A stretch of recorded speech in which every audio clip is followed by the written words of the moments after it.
فرمودی که باید مستکبرین جهان منهدم شوند. Everybody knows that Iran wants to destroy Israel and the West. زنگ شمارش معکوس است. Everybody knows that they want to conquer the world. پیام جهانی است. ان شاء الله اسلام همه قله‌های جهان رو فتح خواهد کرد. Everybody knows that they're either on the verge of acquiring nuclear weapons or they have them already. ملت صاحب فناوری هسته است. اگر هم الان ندانند به زودی مجدداً زمانی که سرشون به سنگ خواهد خورد. And everybody knows that they must be stopped. But why isn't anyone doing what we all know needs to be done? The answer is one word: fear.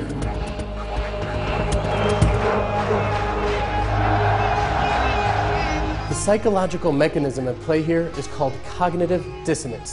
It's a subconscious denial of something so terrifying that the gravity of the threat is totally denied despite the catastrophic consequences of inaction. In Israel, we don't have the luxury of deluding ourselves with rose-colored glasses.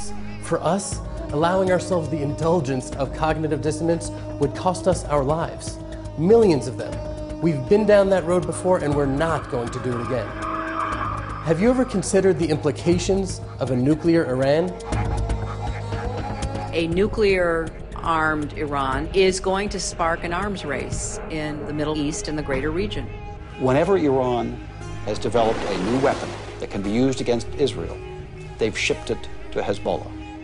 Now those missiles give Iran, through Hezbollah, the capability of hitting any target in Israel. Once the Iranian missiles are up and running on launching pads in Lebanon, they can reach not just Israel, they can reach Western targets.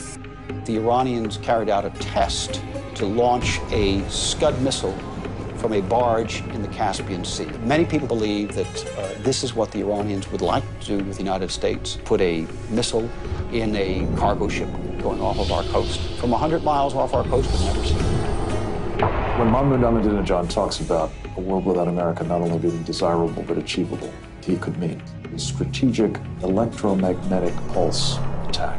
An EMP weapon, meaning a small nuclear bomb, detonated above the center of the United States would literally take down the entire power grid of this country.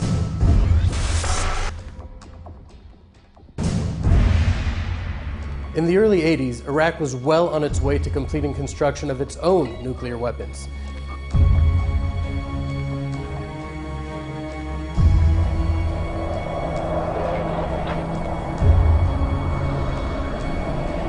In 1981, the Israeli Air Force destroyed the Osirak reactor, preventing Iraq from becoming a nuclear power.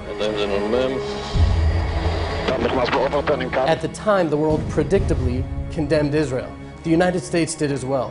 But a mere 10 years later, the US was thanking Israel for saving the world from the perils of a nuclear Iraq.